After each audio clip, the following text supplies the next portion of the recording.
આજની સામાન્ય સભામાં વિરોધ પક્ષ અને સત્તા પક્ષના જે પણ પ્રશ્ન પૂછવામાં આવ્યા છે એમાં લગભગ 100% પ્રશ્નના જવાબ ડીડીઓ શ્રી દ્વારા તૈયાર કરી એમને નકલ દ્વારા પણ આપવામાં આવ્યા અને સામાન્ય સભામાં પણ એનો જવાબ આપવામાં આવ્યો. 40થી ઉપર હતા. આપણે 1 કલાકની અંદરમાં 35 જેવા પ્રશ્ન લેવામાં આવ્યા અને બધાના જવાબ ડીડીઓ દ્વારા લેખિત અને મૌખિક આપવામાં આવ્યા. પણ લગભગ 99% તો જે પ્રશ્ન પૂછાણા હોય એના કામ અમે એના પ્રશ્નના જવાબ પણ આપ્યા અને પેન્ડિંગ હોય એના કામ હલ પણ થઈ ગયા હોય. આજની સામાન્ય સભામાં ટોટલ કુલ ગ્રાન્ટ 11,45,94,140ની ગ્રાન્ટની ફાળવણી કરવામાં આવી, જેમાં ટાઈડ અને અનટાઈડ પાણીની અંદર 3,43,78,242, સફાઈમાં 3,43,78,242,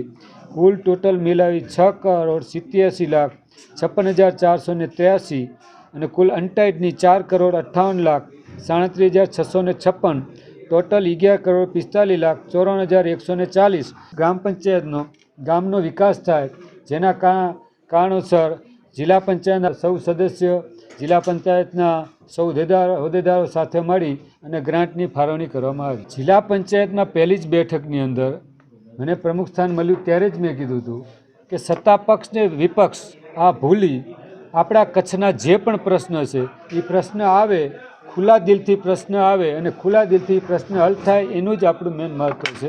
બધા સદસ્યોને સાથે રાખી ધારાસભ્યશ્રી, સંસદ સભ્યશ્રી બધા સાથે મળી જે પણ પ્રશ્ન છે એ હલ કરવા અમે પ્રતિબદ્ધ છીએ.